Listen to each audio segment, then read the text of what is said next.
Shalom Bapak Ibu yang dikasih oleh Tuhan, kita kembali berjumpa dalam renungan Kita Sehat Kita Kuat. Salam sejahtera buat saudara semuanya dimanapun saudara berada. Haleluya. Mari kita angkat satu pujian, kita sembah Dia dan kita masuk dalam kebenaran firman Tuhan. Haleluya.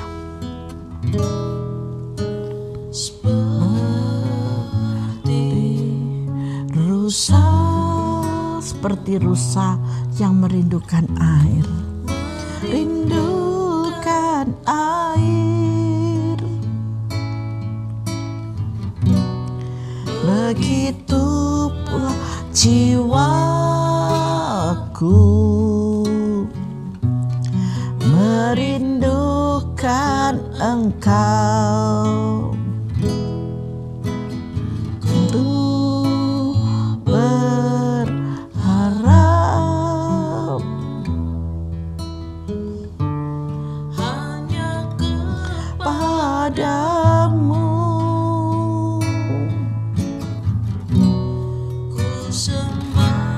Kau Allahku,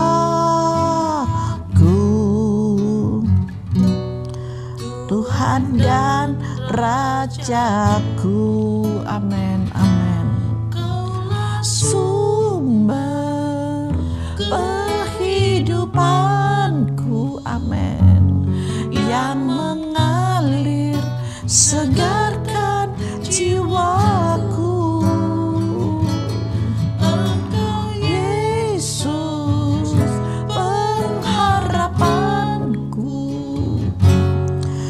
Serah Kau dengan segala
yang kami sembah, hanya Engkau yang kami tinggikan. Haleluya. Segala kemuliaan hanya bagi-Mu, Yesus. Segala pujian dan syukur hanya bagi-Mu, Tuhan. Haleluya, haleluya, haleluya. Bapa terima kasih, Bapa terima kasih, Bapa terima kasih. Haleluya, haleluya,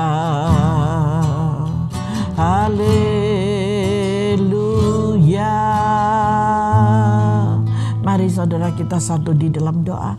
Bapa, kami bersyukur Tuhan. Kami berterima kasih Bapa buat hari ini. Kami masih bisa mengikuti renungan harian Tuhan sekalipun lewat online Bapa. Kami percaya Roh-Mu selalu hadir dalam kehidupan kami, dan Kau yang akan turun tangan untuk memberkati setiap kami melalui kebenaran firman-Mu. Kami boleh menjadi kuat, kami boleh menjadi dimengertikan dalam segala rancangan-rancangan-Mu Bapa buat kami. Terima kasih Bapa, terima kasih. Kami mau duduk manis di bawah kaki-Mu seperti Maria Tuhan, untuk mendengarkan kebenaran suara-Mu Bapa. Di dalam nama Yesus kami sambut firman Tuhan. Haleluya, amin. Mari Bapak Ibu yang dikasihi oleh Tuhan, kita masuk dalam kebenaran firman Tuhan. Hari ini saya memberikan judul harapan yang pasti. Saudara pasti senang ya kalau kita mendapatkan satu pengharapan, dan apa yang kita harapkan itu adalah harapan yang pasti, bukan harapan yang kosong, tetapi harapan yang pasti.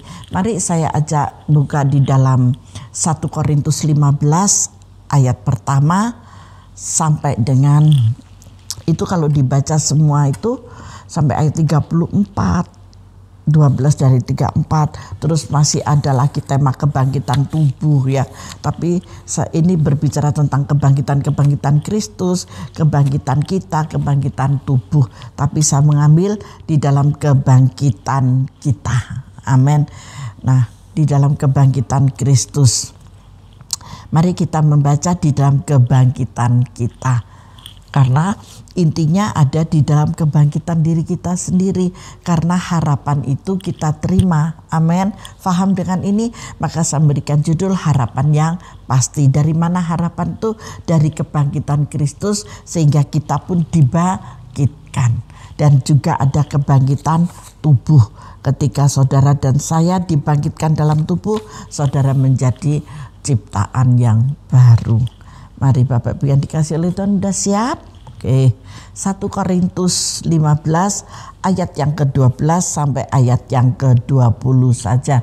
Kita baca sampai di sana. Kalau Bapak Ibu mau lanjut, nanti bisa dilanjut sampai ayat yang ke-34. Bahkan dari ayat 1 Bapak Ibu bisa membacanya sampai ayat yang ke 58 ya, bisa saudara baca semua sampai ayat yang ke-58. Mari kita baca kebangkitan kita ya, ayat 12. 1, 2, 3, kebangkitan kita.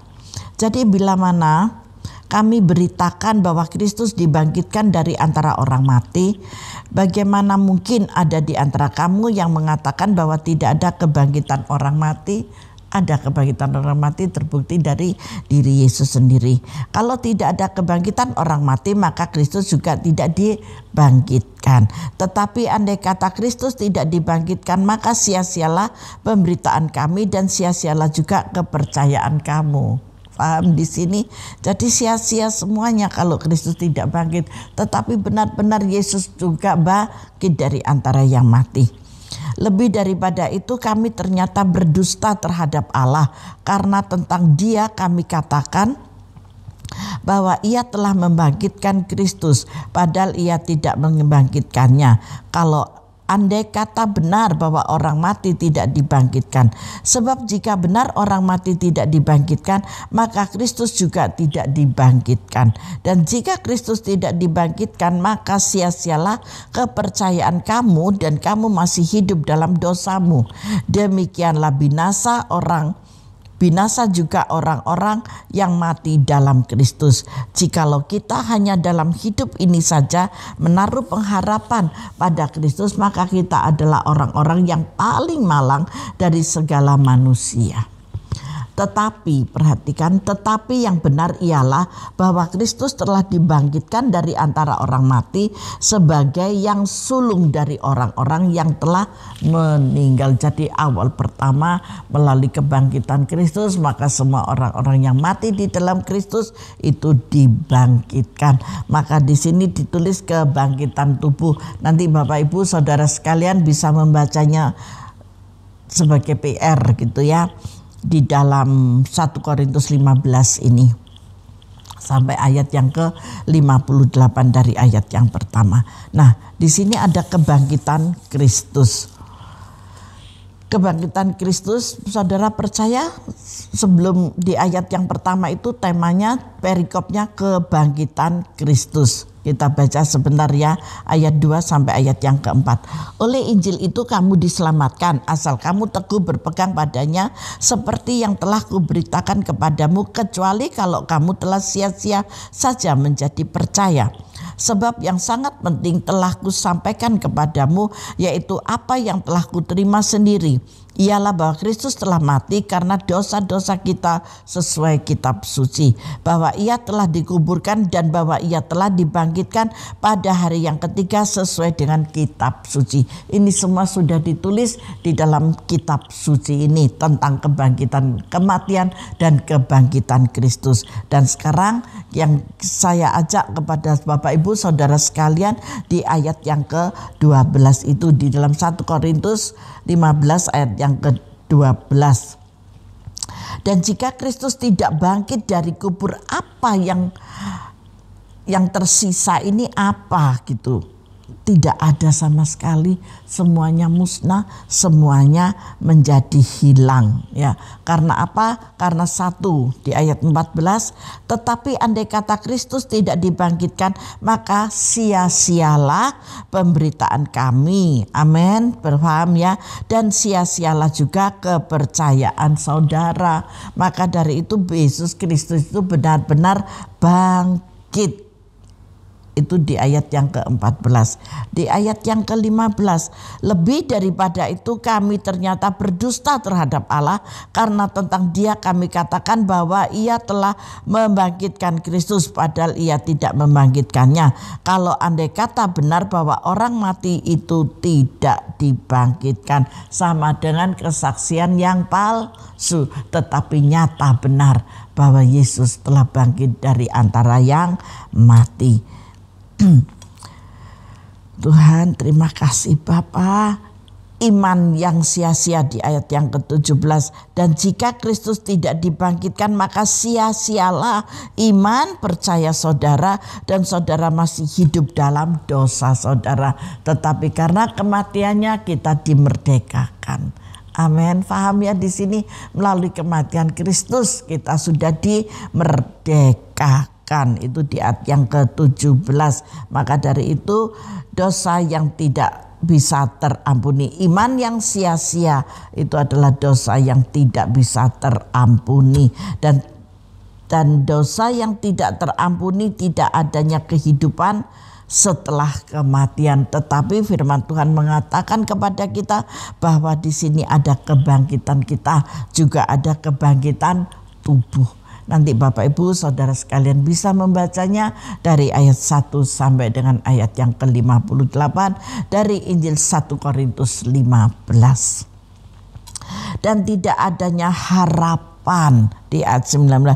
Jikalau kita hanya dalam hidup ini saja menaruh pengharapan pada Kristus, maka kita adalah orang-orang yang paling malang dari segala manusia. Kita sudah menyembah Tuhan, kita sudah mempercayai dengan imannya, kita sudah mendengarkan renungan firman Tuhan, kita sudah belajar firman Tuhan setiap hari.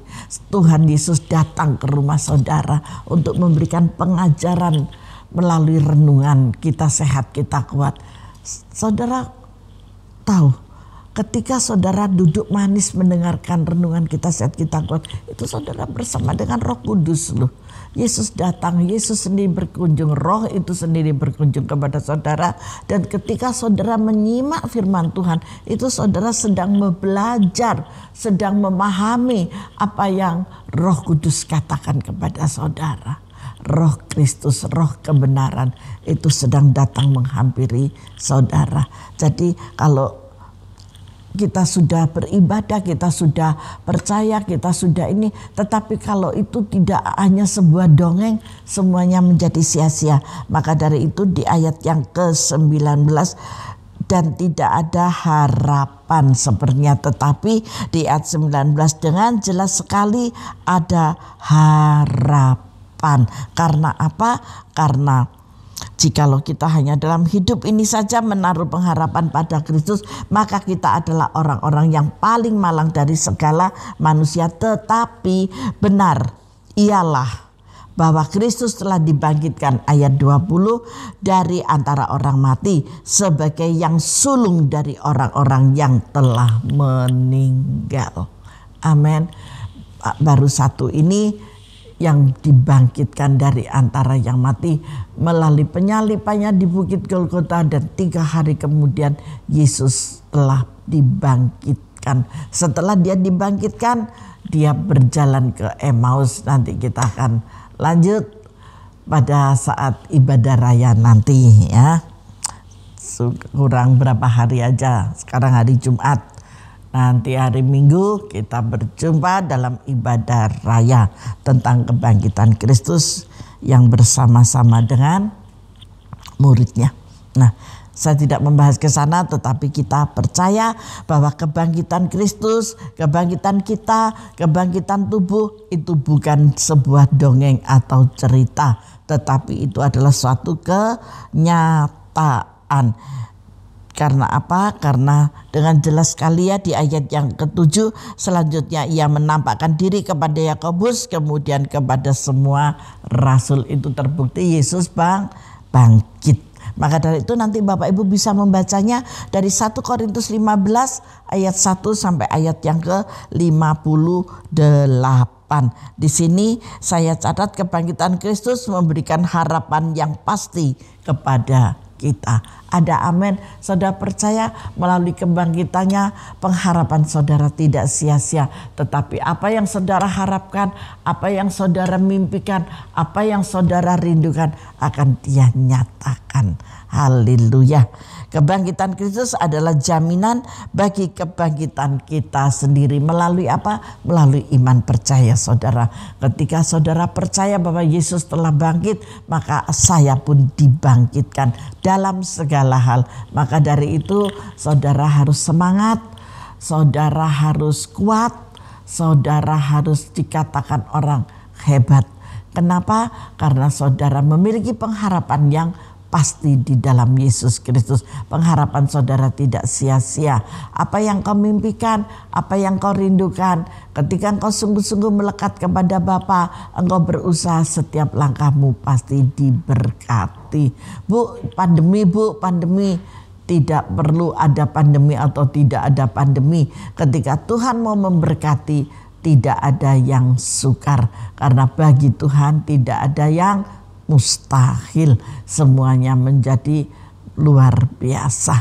Maka dari itu Bapak Ibu yang dikasih oleh Tuhan, begitu banyak kesaksian dan kesaksian, tetapi waktunya sangat singkat. Biarlah saudara sendiri akan mengalaminya. Dan setelah saudara mengalami kebangkitan bersama Kristus, saudara dibangkitkan, saudara dijamin harapan saudara tidak sia-sia. Ketika pandemi selesai, kita bisa berjumpa. Saya berharap banyak kesaksian di gereja kita. Amin. Tuhan Yesus memberkati kita semua. Mari kita satu di dalam doa.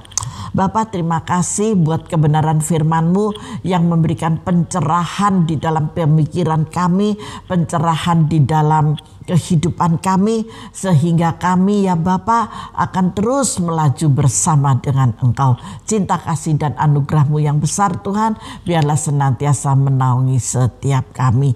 Terima kasih Allah Roh Kudus, terima kasih, diberkatilah anak-anak-Mu semuanya. Mulai hari ini, esok, bahkan sampai selama-lamanya. Di dalam nama kuasa Tuhan Yesus Kristus, iman percaya mereka tak tergoyahkan oleh apapun, oleh badai apapun, tetapi iman percaya tetap teguh kepada pengertian dan pengajaran akan kebenaran firman-Mu. Hanya di dalam nama Tuhan Yesus Kristus kami mengucap syukur dan kami terima berkat kudus-Mu. Yang percaya sudah diberkati oleh firman Tuhan dan sudah dimengertikan oleh kuasa Roh Kudus. Mari bersama saya katakan amin. Tuhan Yesus memberkati kita semuanya.